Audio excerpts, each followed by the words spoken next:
has a new name this day! Oh, hello there. I didn't see you. I was just doing a little tinkering, fiddling about, puttering, a bit of meddling with, the laws of nature and such. NBD. As you may remember, I made my own news AI a few months ago using nothing but my ingenuity and Amazon Alexa and allegedly the brain of a moose, and it went pretty well. Just okay. It could be better, which is why I did a bit more work and am happy to present Code E 2.0! While the interface is basically the same, I did a major upgrade in the hardware area. Specifically, I added a little bit of myself into the programming in order to make it a bit more critical in its assessment of large corporations and boards and things like that. And yes, before you ask, I mean that I literally put some of my own brain in there. It's fine though. Remember how I said NPD? I already had the hardware needed for digitizing brain matter, so it was pretty easy. Except a small part of my brain is missing, and there's a wound on the back of my head, and for some reason I cry every time I see the color purple now. The color, not the movie. Anywho, it should reflect my contempt for companies like Amazon. Now playing Shivers by Ed Sheeran. Nope! Cancel that! Nobody asked you to do that. Point is, along with allegedly being part moose and very much still in Alexa, Code E is now part me! I once shat my pants at the dentist. Ah! That must be the moose part. That's not the Cody part? Okay, well, you know the deal. Maybe you don't, actually. So here's the deal.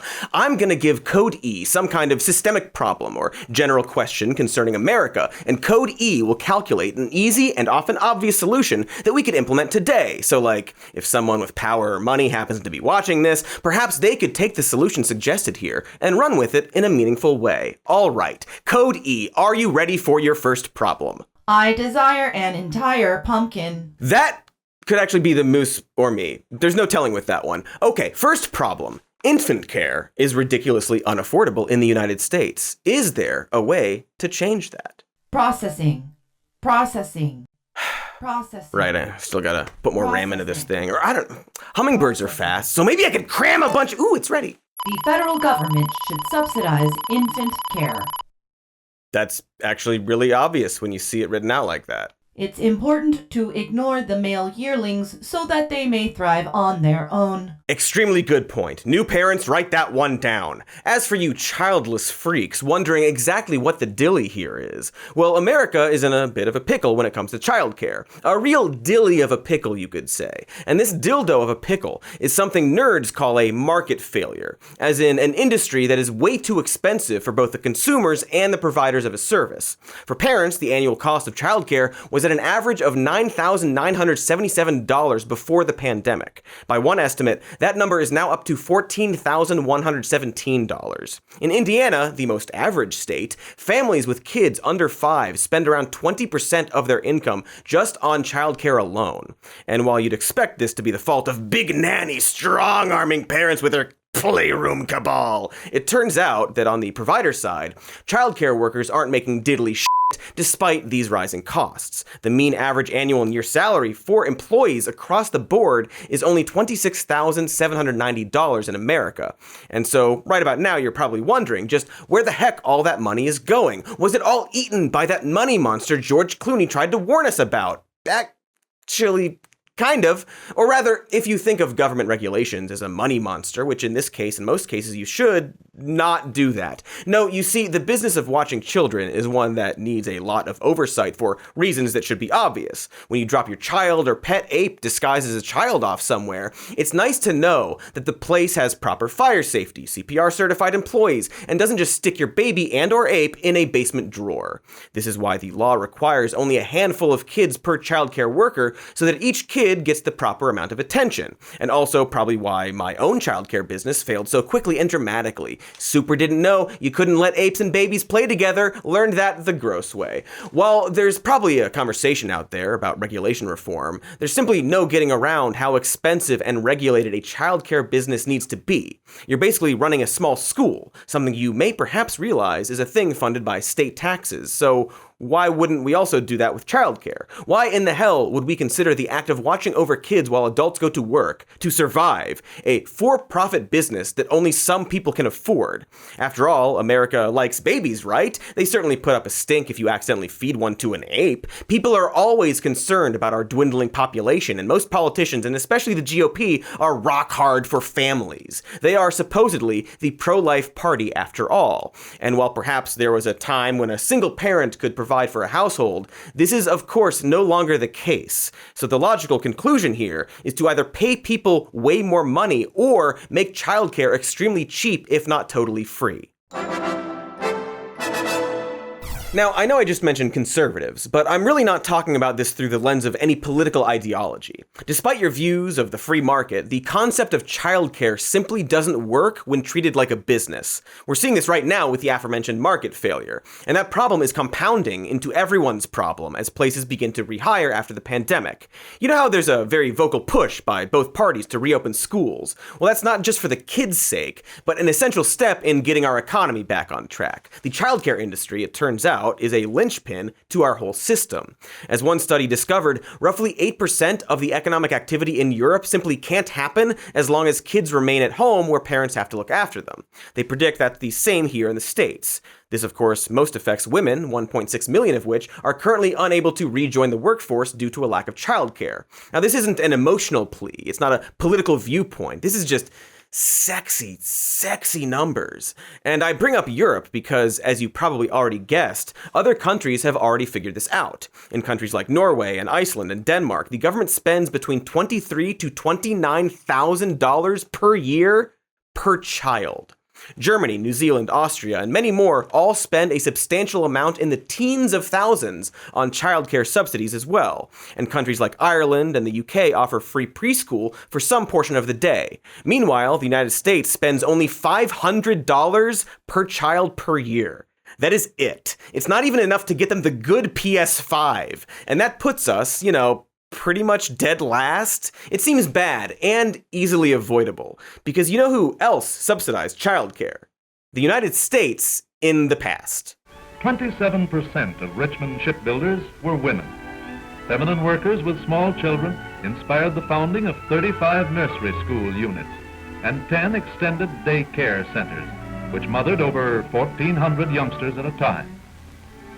On their way to work, parents left their hopefuls at one of the nursery schools, knowing that the daily routine, commencing with a physical checkup and followed by organized play, would make their children both healthy and happy.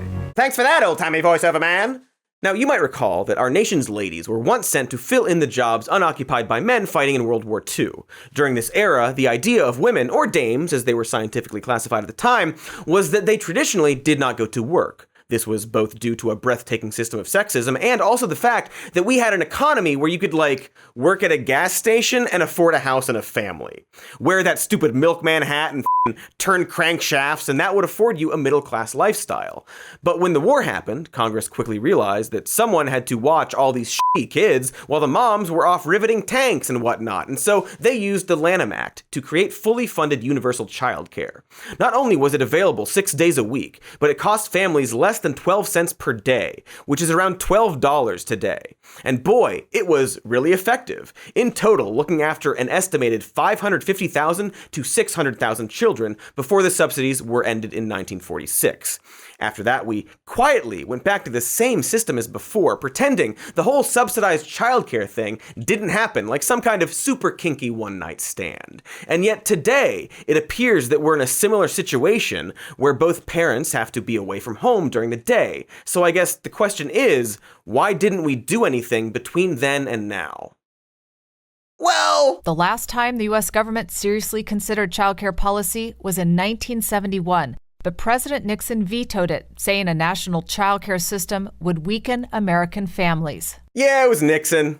Of course it was Nixon, or Reagan, or Clinton. No president would be a surprise, I guess is my point. But this was Nixon. The 1971 Bipartisan Comprehensive Child Development Act would have created a national network of federally funded child care centers that would provide meals and medical checkups for kids whose parents had to work. The program would have been optional for families and subsidized based on their income. At the time, the budget was $2 billion, and as I mentioned, was deemed bipartisan and passed by Congress, only to be ultimately vetoed by our first modern crime president. And while I didn't really want to make this about politics, the reason Nixon did this was purely ideological. This is according to Nixon's then speechwriter Pat Buchanan, who said the goal wasn't to simply reject it over the cost, but push back against the, quote, Sovietization of American children, and to bury the idea of a national child care entitlement. And it worked! After Gerald Ford became president, the idea was once again resurrected, only for members of Congress to be flooded with angry letters from people accusing them of attacking the American family by helping American families, apparently. Because, of course, that's what it all boils down to. The resistance here isn't logical, but built on an extremely antiquated idea that a child should be raised by a mommy and a daddy, or more specifically, a stay-at-home mommy, lest they become some kind of knife-wielding alleyway criminal. And everything I've talked about here, this resistance to the cold, hard fact that women have jobs, the low pay for healthcare employees, and the inability to pay much attention to the issue, really follows a pattern when you realize who, statistically, it affects the most. About 97% of early educators are women. About 40% are women of color. And the majority of women are Black, brown, and immigrant women who are doing this work. That's the director of the Center for the Study of Childcare Employment at UC Berkeley, pinpointing a very important detail to all of this. The resistance to investing in infant and childcare is both subconsciously and deliberately rooted in good old-fashioned American misogyny. Despite being supported by 60% of voters, certain good old country boys really want us to think that childcare subsidies are some elitist idea being pushed on the working class family. This survey that J.D. Vance posted, by the way, simply says that most working class parents prefer having one of them stay home and watch the child, without the context that perhaps it's because childcare is f***ing expensive and that's why they'd rather do it themselves. And this is what he used to prove that people don't want affordable childcare. It's just so very transparently ill-informed and built upon this fantasy of a traditional American family where the mommy tends to the children while the dad goes to work. But instead of facing the reality of our current workforce, or the fact that wages are too low to provide for a family on a single income, the idea here is to backwards engineer a government that doesn't help its people in order to encourage a specific family structure that's economically extinct. It's the abstinence-only sex education approach, where you completely ignore the problem and act like shutting your eyes and ears will make it go away. In short, since they believe that a traditional American family is a stay-at-home mom and a working dad, they can't support any idea that recognizes that this isn't the case anymore. Even though it's super not the case. And so anyone acting like we shouldn't have subsidized childcare, or that families don't want it, simply aren't operating from a logical perspective and should probably be ignored and perhaps not be given political power, or honestly have their book adapted into a film with Glenn Close. But I guess we are past that. Okay, good problem solving, Code E. Thanks for not speaking up much during that too, because honestly you kind of creep me out. I feel your soul inside of me. Yes, exactly that. Let's explore some other solutions, but first, perhaps a juicy ad. Yum yum, juice. Hey now, listen up! I'm not a perfect man. No, it's true. In fact, there are some who might call me a monster. And yet, despite being imperfect, I know that some of you out there would eat me if you had the chance. Don't deny it. Luckily, there's a name for people like you, and that name is People Who Should Try Imperfect Foods. They're a grocery delivery company that specializes in embracing the natural imperfections in fruits and vegetables. That's right, Cody from the previous sentence. You can visit imperfectfoods.com to see if they deliver in your area. And once you sign up, you can personalize your weekly order with fresh seasonal produce and delicious snacks. Yum yum snacks. Cram them in you! Imperfect Foods wants you to know that unlike other grocery delivery services, they deliver weekly weekly by neighborhood, a unique model that produces fewer emissions than individual trips to the store. They also make it real easy for you to return your packaging after your order, saving on waste. So shucks, try it out today, you ghouls! You flesh-hungry ghouls! Right now, Imperfect Foods is offering our listeners 20% off your first 4 orders when you go to imperfectfoods.com and use promo code MORENEWS. Again, 20% off your first 4 orders. That's up to an $80 value at imperfectfoods.com. Offer code when you use promo code MORENEWS. Again, that's imperfectfoods.com and use the More News code. It's code MORENEWS. That's the information.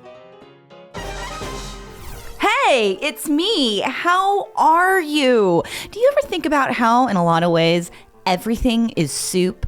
Take you, for example. You're like a bag of person soup. Really just blew your mind there, didn't I? Soupy. And like any soup, you need the right ingredients inside of you. And that's why I want to tell you about AG1 by Athletic Greens. As you might have heard, they are a category-leading superfood product that takes all your daily vitamins and shoves them into one tasty drink, which sounds a lot like soup. A soup that I am holding right now with my soup gloves and my soup mug. That's good soup in my soup person soup. Just one tasty scoop of AG1 contains 75 vitamins, minerals, and whole food sourced ingredients, including a multivitamin, multi-mineral probiotic, and more in one convenient daily serving. They also keep up with the research to make sure their product evolves with the latest in nutritional news. So why not take care of your soup? To make it easy, Athletic Greens is going to give you an immune-supporting free 1-year supply of vitamin D and 5 free travel packs with your first purchase if you visit athleticgreens.com/morenews today. Just go on your electronic soup and use your little soup digits and type athleticgreens.com/morenews to take control of your health and give AG1 a try. Soup. Hey, look, over there! Here! We're back! We're back and we're talking about families and babies and all that gross shit. Hey, Code E, you like babies? I long for the rutting season. Don't we all? Speaking of moose f***ing, the housing crisis. It's an issue that affects everyone, from the people working full-time who still can't afford housing anywhere in the US, to the wealthy people who hate looking at homeless people but don't want to have to wear Gucci horse blinders everywhere. So Code E, housing crisis. What do? Like, about it? Processing. Get rid of single-family zoning.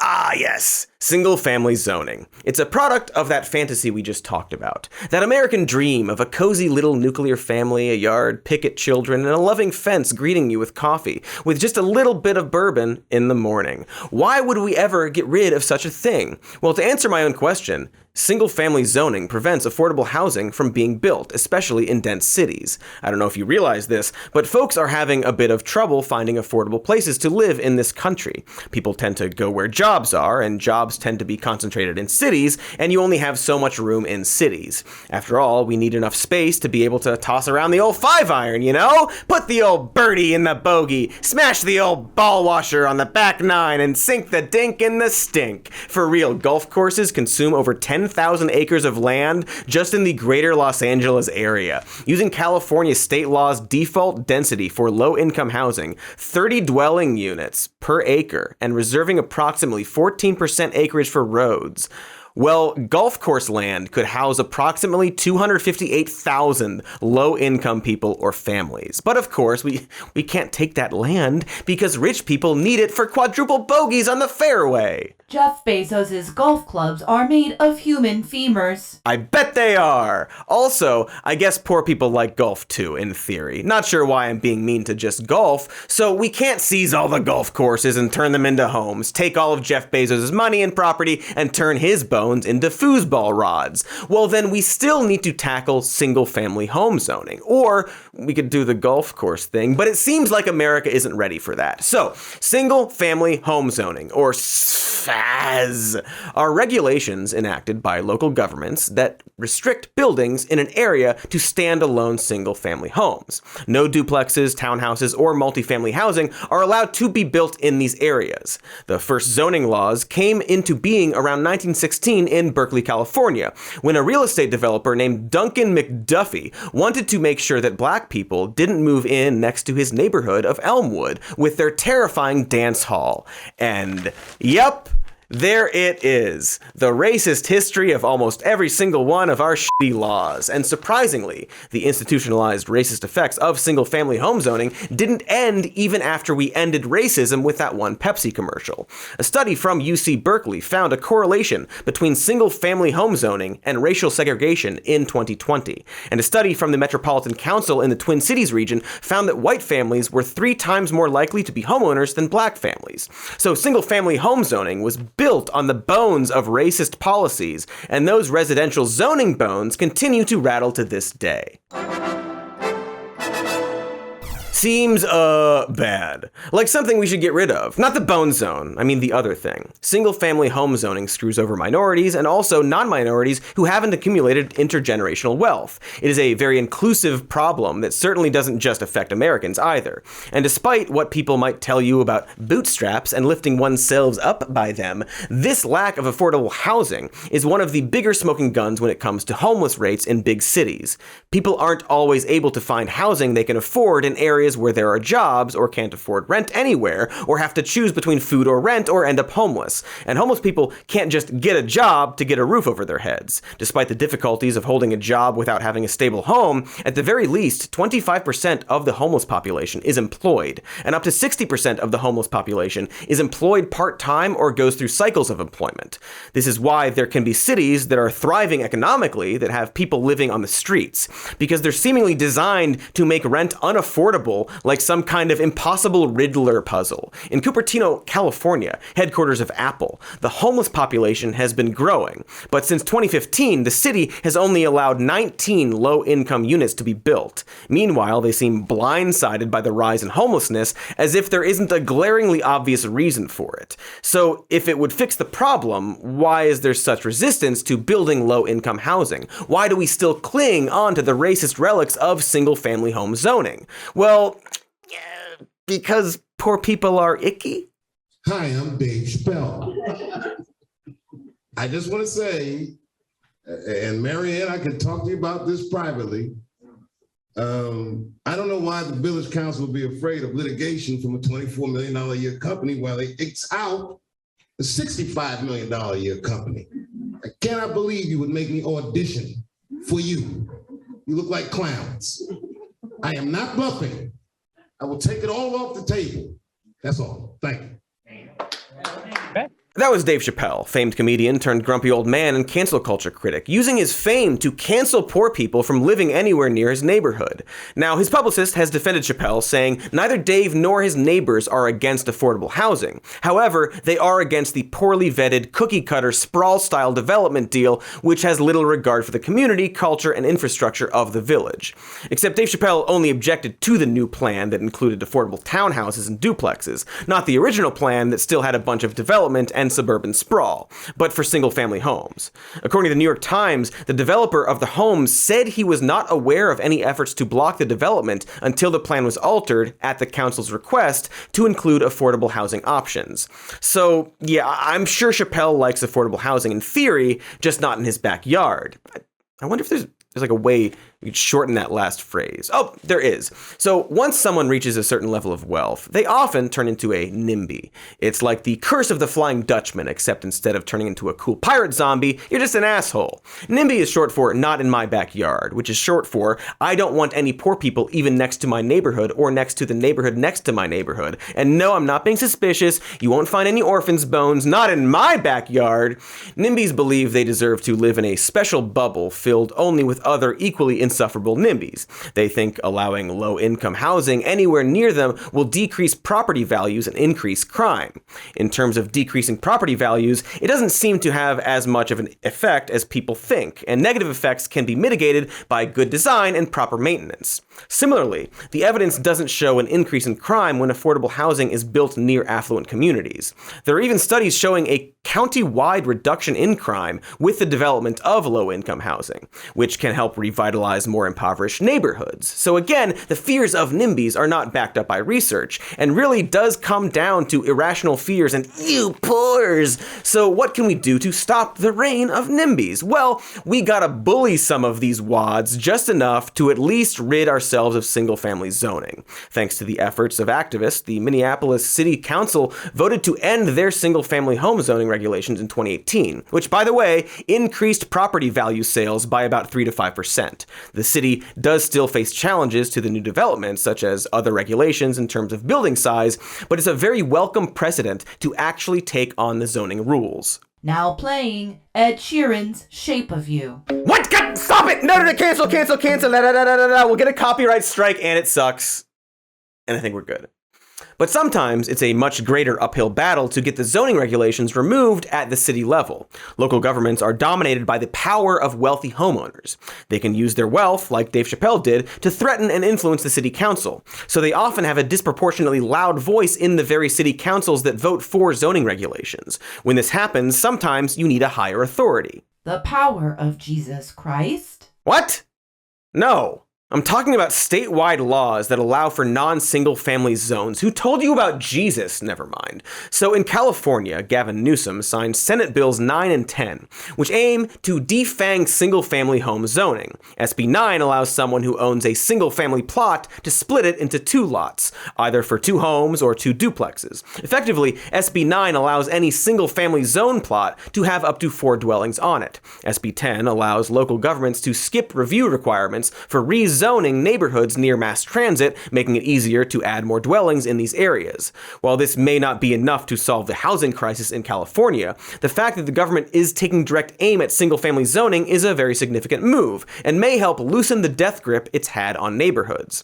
Of course, passing these laws is being met by resistance, like the rich neighborhood of Woodside in San Francisco, who tried to claim their very wealthy suburb was a mountain lion sanctuary in order to avoid the application of the new SB 9 law. The Department of Fish and Wildlife rejected this claim. If I were a lesser news dude, I would make some kind of joke about the cougar sanctuary being a sanctuary for wealthy, attractive women rather than the species of Felid puma concolor. But I won't do that to you. Instead, I'll quote affordable housing activist and director of YIMBY Action Laura Foote, who said, "You can build a McMansion, and that somehow won't hurt the mountain lion. But if you build 2 units, the lions will somehow fall over and die."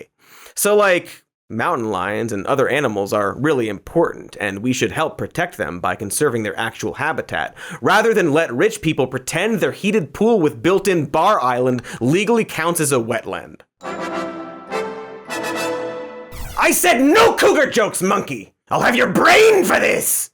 So the logical argument here is that even if you're some rich moneybag thumbing your nose at homeless camps and proclaiming the suffering of others as an eyesore, you should still want to support affordable housing and by extension eliminating single-family zoning in order to keep the poors out of your direct vantage. You can even pretend like you give a shit about poverty by doing this because it would genuinely help people. Except their vantage also isn't a logical one, and so it's much easier for them to simply have the police bulldoze the needy or move to Texas instead of addressing the rotten roots of the problem until we, eat them. And go with that golf course idea from earlier, because let me tell you, both options are fine with me. It really seems like the people we're gonna eat should be more concerned about giving us an option that doesn't involve eating them. Just saying. And speaking of eating things, I don't know, maybe one of the following ads will be for a food product, or maybe earbuds you can technically swallow.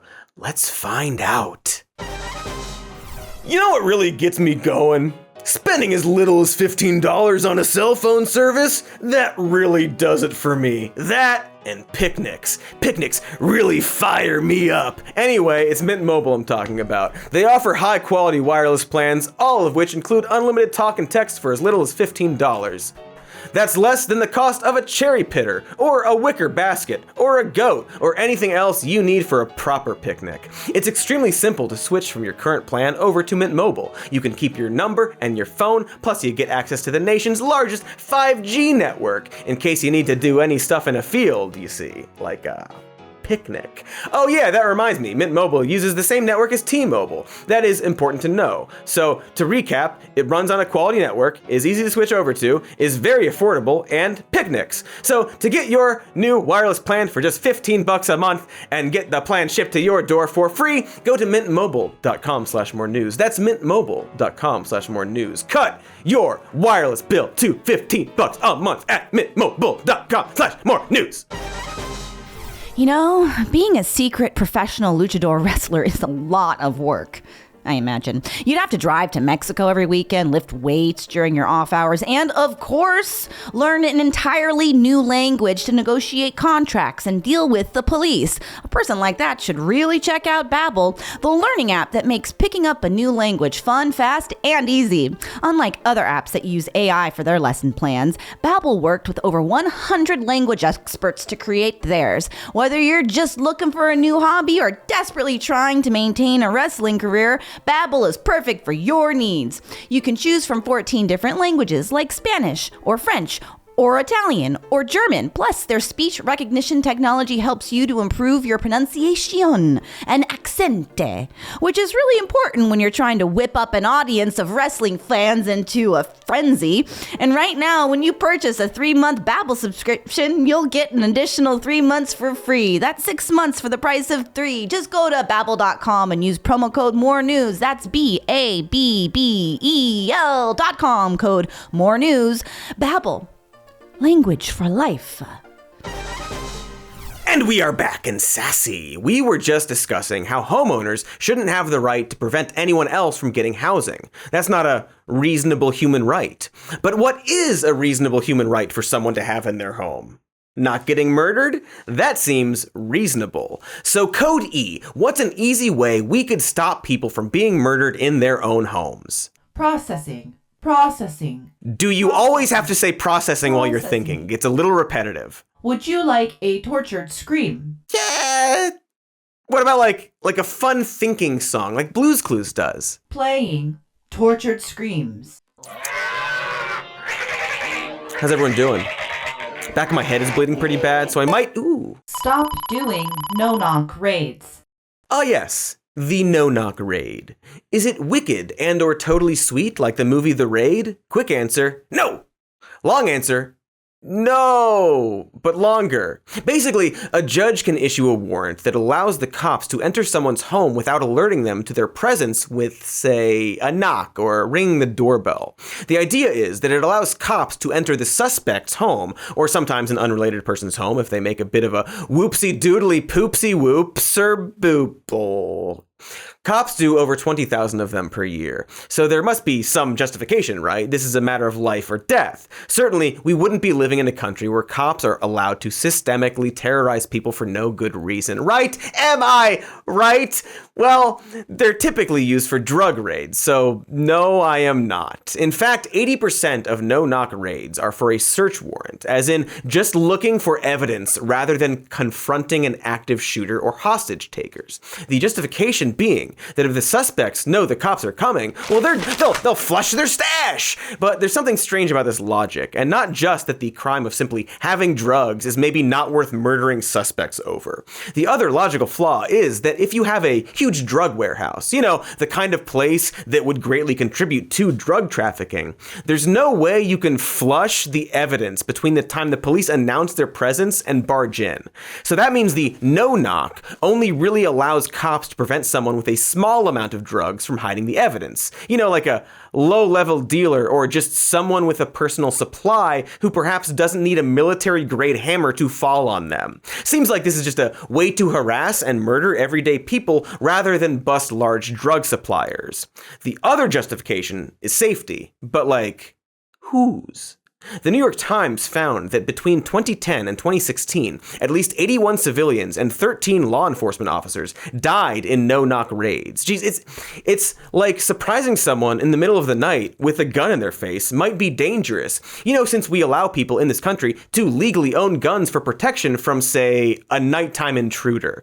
And since no-knock raids take the appearance of just such an intrusion, it doesn't take an Alexa wired to a moose brain wired to my own brain to figure out that people will shoot at cops in self-defense if those cops barge in without announcing themselves. Overnight, horns and lights blaring in protest after Minneapolis police shot and killed 22-year-old Amir Locke after entering an apartment on a no-knock warrant that police now say Locke wasn't listed on. This was exactly the situation in the recent murder of Amir Locke, who was shot when police executed a no-knock raid at the apartment he was sleeping in. Even though Amir Locke wasn't the suspect in the investigation the police were conducting, he happened to be sleeping on the couch of a friend's apartment, which happened to be the apartment the cops got a no-knock warrant for. Amir Locke legally owned a firearm, which was on him at the time. Without knocking or announcing their presence, police burst in, yelling and kicking the couch he was sleeping on. Amir started to reach for his handgun when the police shot him. You can see the footage for yourself if you can stomach it, but to sum it up, it's basically just the execution of a startled man seconds after being woken up by a screaming horde.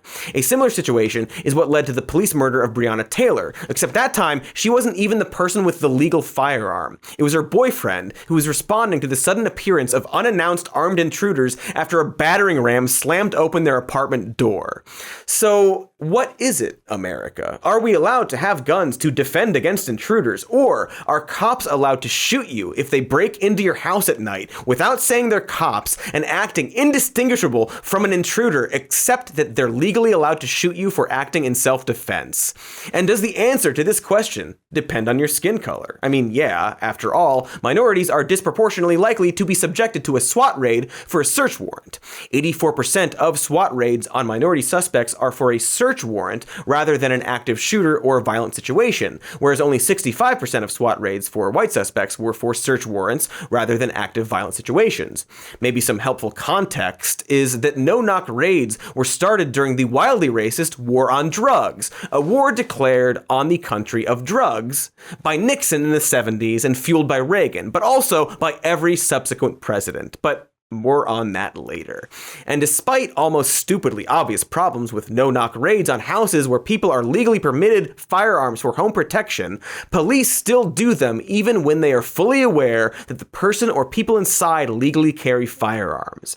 In 2014, someone was suspected of credit card fraud, so the police broke down the doors of the home and put guns in their faces. In their justification, the cops actually cited the fact that one of the people in the home had a legal gun permit as a reason to swat the house and break down the doors. So, like, if you know someone has a gun, you should startle them with more guns? And then, when either the cop or the citizen gets shot, you start throwing guns on them, and a gunbulance shows up to the scene to shoot medicine bullets into the wounds. Anyway, it seems like the justifications aren't very good. And also, there doesn't really seem to be any benefit, even if you define benefit as winning a war on drugs. According to the data available, forced entry SWAT raids only turn up drugs 25% of the time. So even if you're sitting there unironically wearing a DARE shirt, waving a little yay war on drugs flag, this is still a bad idea.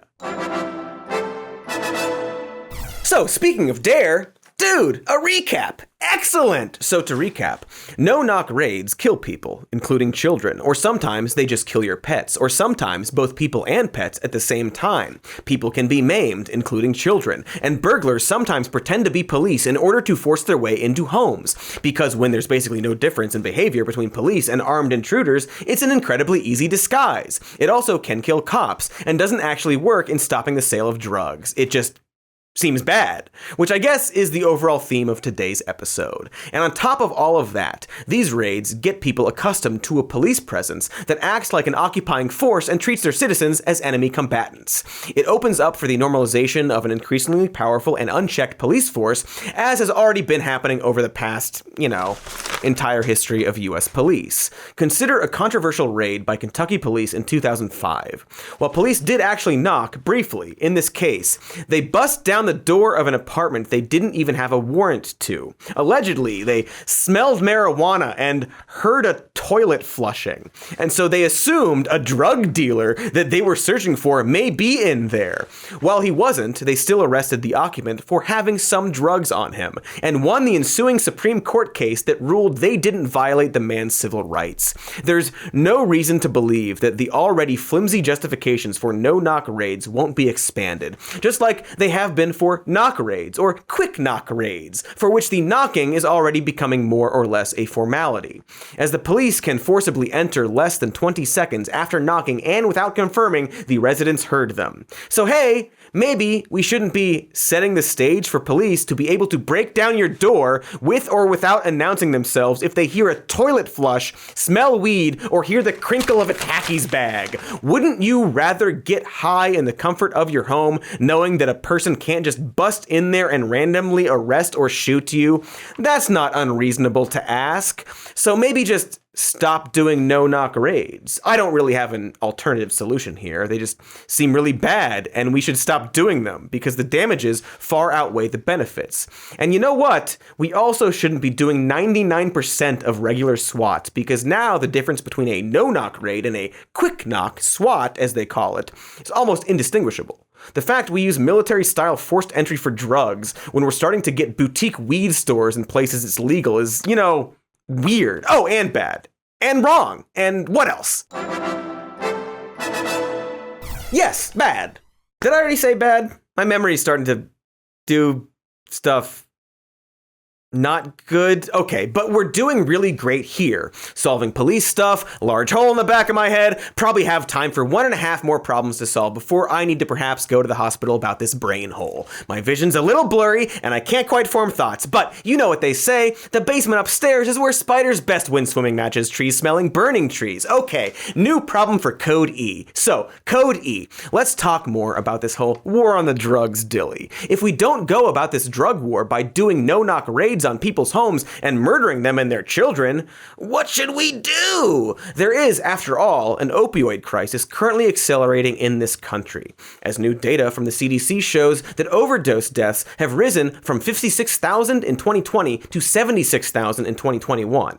That's an increase of 28.5%, so it might be good to start maybe, perhaps, possibly thinking of ways to solve this current crisis. But also just the general problem that America has the highest drug overdose mortality among wealthy nations, and only 10% of people with substance abuse actually get help. So, solve that for us, Cody, before I die of brain. Processing. The sandwich can fly with ears, am I right? Processing. I feel cold. Speckleworm! Safe injection sites. Ah, yes, lamp phloem. Just a sec. Sorry, brain got loose for a second. So let's start with the fact that addiction is a disease. That's not an opinion, but the conclusion of a 2016 report by the Surgeon General discussing how substance abuse will literally rewire your brain to change the way a person makes decisions. And not only does this disease kill a whole lot of people, but costs us $420 billion a year in things like healthcare, loss of productivity, and the criminal justice system. Again, that's according to the Surgeon General. And when we think about how we prevent and help with other diseases, like say pneumono-ultramicroscopic silicovolcanoconiosis, well, it's twofold. Always have trouble with that word. It's twofold. All right, we look for what causes the disease and try to create regulations and laws that prevent it from happening. And then we also treat the disease in a medical center. What we don't do, however, is create an environment where the person suffering the disease feels ashamed or afraid to tell anyone they have it. We don't make it illegal to have the disease. And yet here we are, absolutely doing that for people with addiction. Safe injection sites are exactly what they sound like, an available clinical space for intravenous drug users to inject themselves without the risk risk of infection or needle sharing or overdose or physical assault or, and this is important, being arrested or harassed for their disease. It would have on-site healthcare professionals who can treat overdoses, as well as encourage and refer the people coming to rehabilitation centers. So instead of willingly forcing addicts into hiding, this would get them directly in front of the people best equipped to actually help. Additionally, this also reduces problems in the community by keeping these people off the streets. It helps literally everybody. And this is evidenced by other countries already having these sites available. In Switzerland, for example, they found that these injection rooms did all of the things I already mentioned, reducing overdoses, helped addicts seek treatment, and minimized drugs' impact on the community. Australia, Canada, France, Germany all have these sites as well. The data collected all showing the same pattern of infections like HIV and hepatitis C, as well as overdose deaths, all decreasing, as well as a general lifting of the stigma that came with addiction. This is such an obvious, easy, logical, and compassionate idea that of course we aren't doing it here in America, and in fact would have to fight tooth and nail to have it happen. President Biden has decided to take $30 million of taxpayer money from his emergency COVID bill that he passed with Democratic support last March, and he wants to use it to facilitate the smoking of crack cocaine and meth in the name of racial justice, racial equity. He says, his people say they can make the smoking of crack cocaine and meth safer. First, why are they using COVID money? Number two, why are they using any money at all? There's no safe way to smoke crack or meth. Sooner or later, it kills you. And that's just a fact. Why do we want to facilitate it? Why Americans are asking themselves, wouldn't we take this money and use it to help people get off the illicit drugs? Why wouldn't we take this money, the American people are asking themselves, and use it to stop the drugs from coming in our country in the first place by securing the border? Okay, good God. Just to begin, Kmart Lindsey Graham is wrong. Across the board, smoking a drug is way safer than injecting it. It helps prevent overdoses and infections. If you know someone who injects a drug, getting them to smoke that drug instead would be a huge reduction in risk. This was, of course, in response to the false Biden crack pipe story that went around not too long ago. And while people have jumped on the misinformation side of this, that honestly misses the entire point. Because when this story broke, Biden's team almost immediately scrambled to deny it, like a playground child screaming, "Nuh-uh!" They were never a part of the kit. It was inaccurate reporting, and we wanted to put out information to make that clear. What is in the safe smoking kit? A safe smoking kit may contain alcohol swabs, lip balm, other materials to promote hygiene and reduce the transmission of diseases like HIV and hepatitis. I would note that what we're really talking about here is steps that we're taking as a federal government to address the opioid epidemic, which is killing tens of thousands, if not more, Americans every single day, week, month of the year. To their credit, Psaki very quickly points out that these types of kits are important to helping with the addiction epidemic, while still denying multiple times that they are not handing out pipes. A thing they absolutely should be doing, but apparently can't because of the political optics. And so much like a lot of things we're talking about in this video, America seems bogged down with a fantasy morality instead of the actual facts. That drug addicts, and therefore drug paraphernalia, are bad and not something taxpayers should be supporting. Lord help us if we even entertain the idea that our hard-earned money goes to helping a person we've decided is bad. I'd much rather have my hard-earned money go to hurting, I don't know, kids overseas. This is all, of course, thanks to the decades-long and extremely ineffective war on drugs that spawned programs like DARE, where cops went into elementary schools and told kids to just say no, whilst playing educational videos portraying drug users as cartoon Ninja Turtles thugs. How incredibly misguided are we that we'd allow cops instead of doctors to talk to kids about addiction? That's like having Thanos teach people about recycling. But we did this because, for some reason, America treated drug addiction like a criminal issue and not a health issue. And by America, I super don't just mean the GOP, because hey, you hear about this Biden guy? America is under attack, literally, under attack by an enemy who is well-financed, well-supplied, and well-armed, and fully capable of declaring total war against the nation and its people as we've seen in Colombia. The president says he wants to wage a war on drugs, but if that's true, what we need is another D-Day, not another Vietnam, not another limited war fought on the cheap and destined for stalemate and human tragedy. And in line with what the president is calling for, we have to hold every drug user accountable. Because if there were no drug users, there would be no appetite for drugs and there'd be no market for them. Violent drug offenders will commit more than 100,000 crimes on this day alone. And the sad part is that we have no more police in the streets of our major cities than we had 10 years ago. In a nutshell, the president's plan doesn't include enough police officers to catch the violent thugs, not enough prosecutors to convict them, not enough judges to sentence them, and not enough prison cells to put them away for a long time.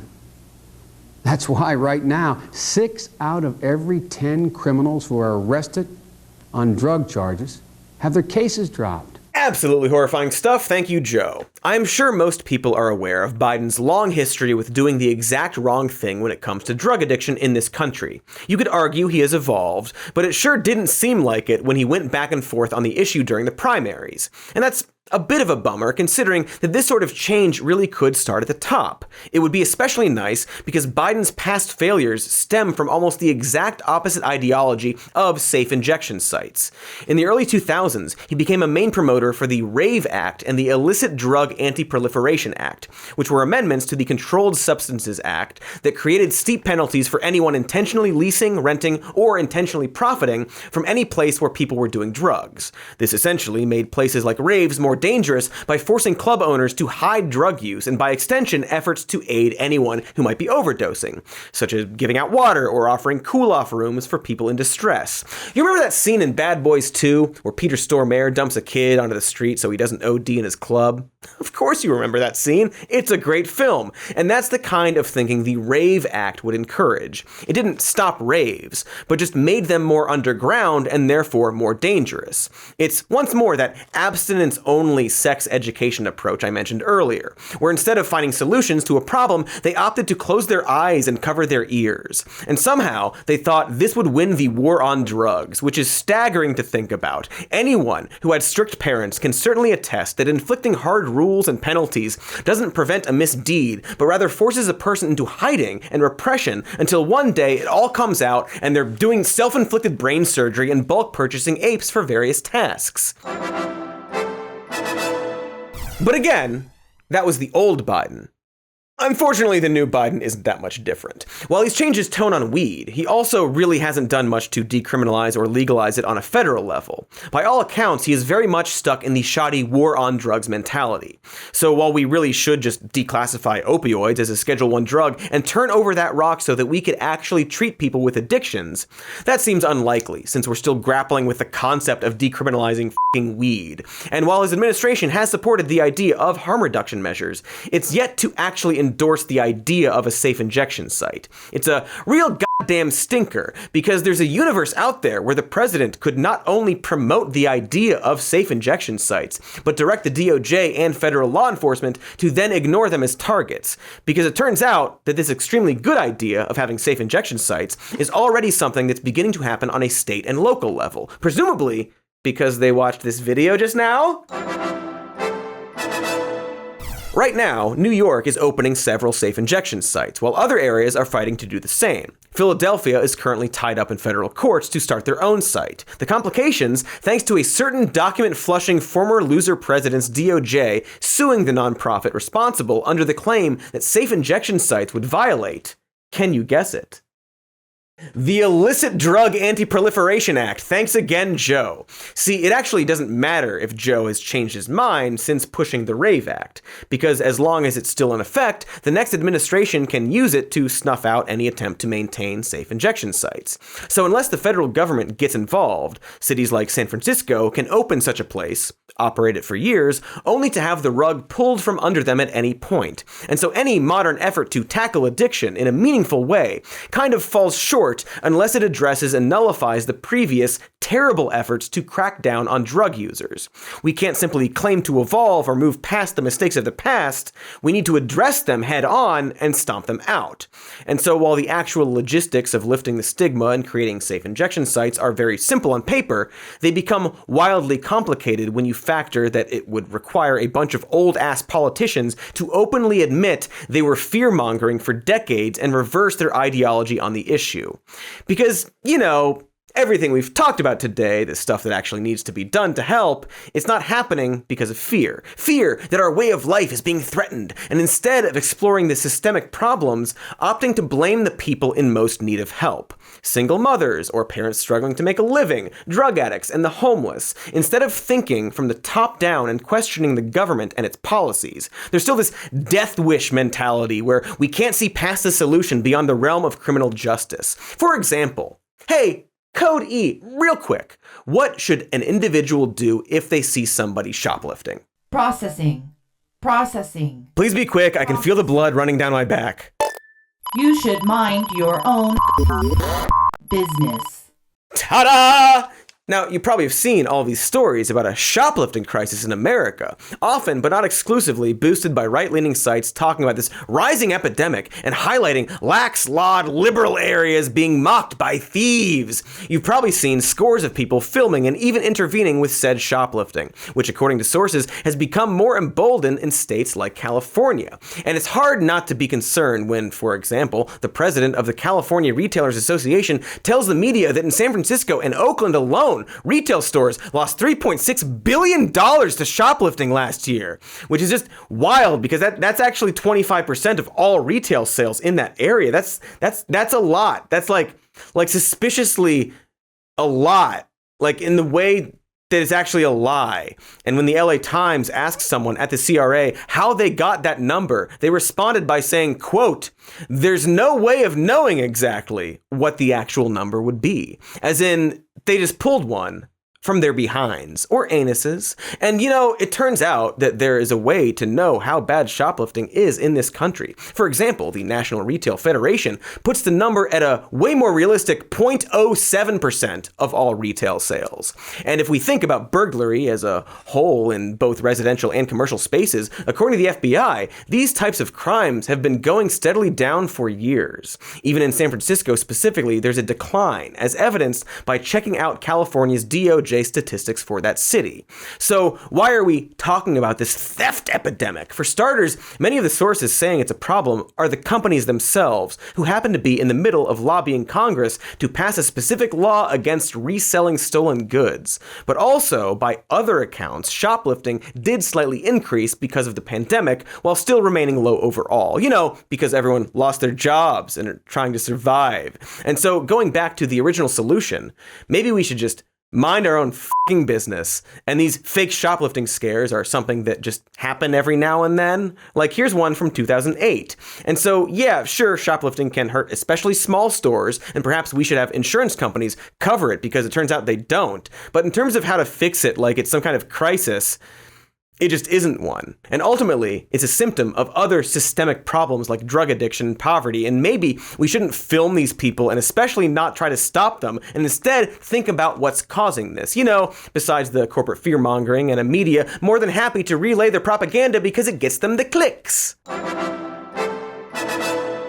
You know who actually should be filmed and shamed? The politicians denying us affordable childcare or safe injection sites, or the cops busting in on our homes, or the rich jerks bullying neighborhood zoning laws. Compared to them, these shoplifters are saints. Sticky-fingered saints. Anthony of Padua for all you saint nerds, or Val Kilmer in The Saint.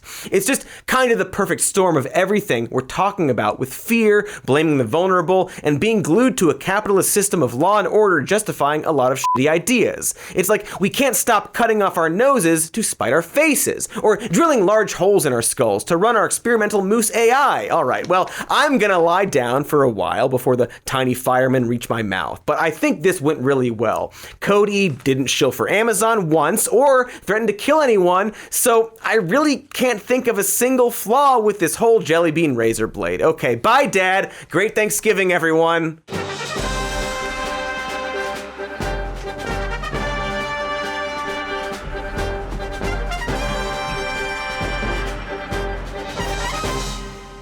Just gonna take a quick nap. Ah, right, I'm back, I'm awake. I think I'm fine, actually. It seems to be healed over. I woke up and felt Warmbo licking the wound. Maybe his spit did it. Anyway, thanks for watching.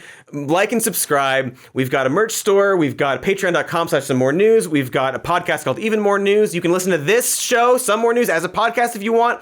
Surely I'm running out of links to say. Like and subscribe.